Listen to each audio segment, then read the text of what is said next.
if women should have sex with their husbands when they don't feel like it. I've been accused of promoting marital rape, and women frequently ask me, should wives have sex when they don't feel like it? Like, brother, wives should not have to have sex when they feel like it. No, they should not. This is the thought process of most women today. Well, let's just ponder this a little bit. Should your husband go to work every day and work hard and provide for his family if he doesn't feel like it?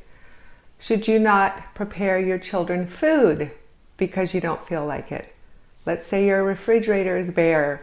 Should you not go shopping because you just don't feel like it? Should you not clean the toilet ever? Because, ew, that's just a gross job and you just don't feel like it. A woman with 20,000 followers teaches wives how to be happy in marriage. She admits her own marriage is loveless and emotionally dead. Meet Lori Alexander, of The Transformed Wife, a blogger who's built a following by turning marital dysfunction into spiritual advice.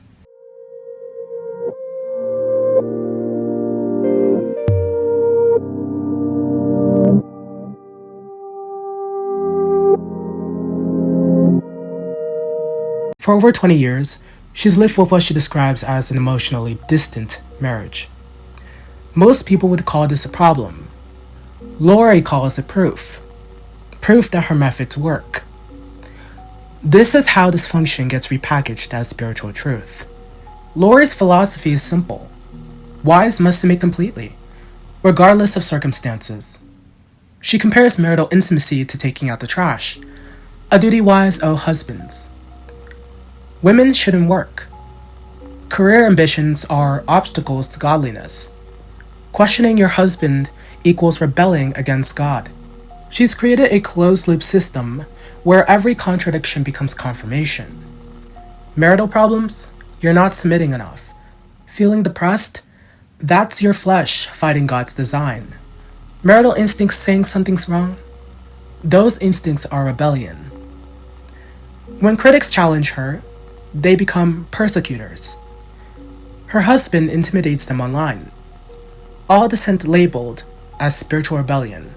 The same controlling dynamics she teaches women to accept.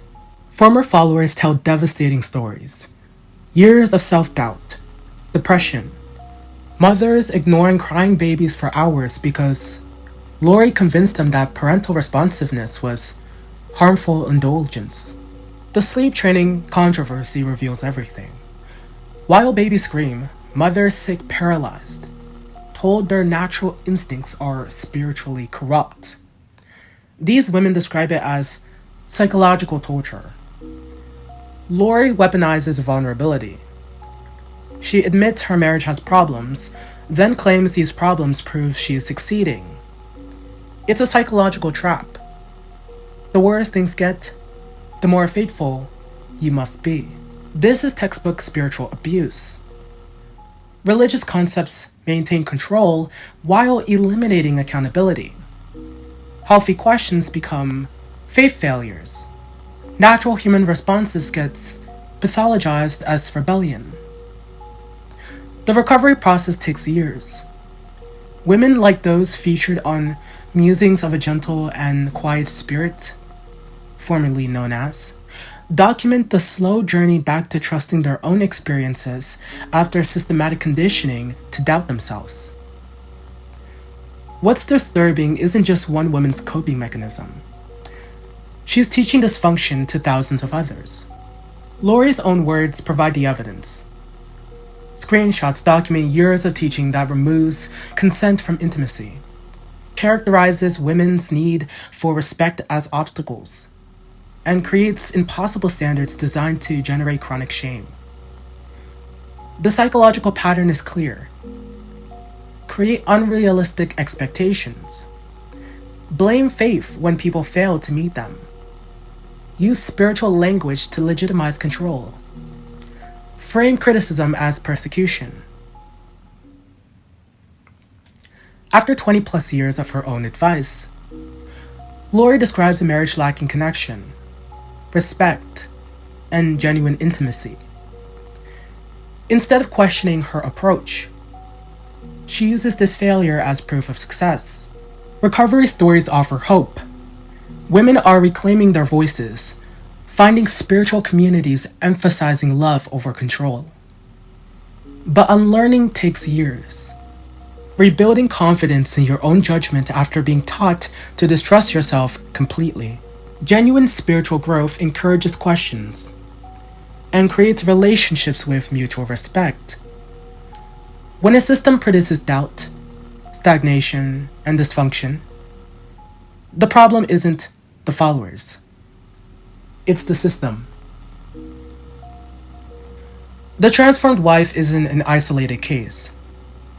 It's a case in how individual dysfunction becomes systemized, spiritualized, and transmitted to thousands who deserve better than what they're told to accept. Anyway, stay cozy, stay curious, and I'll see you in the next one.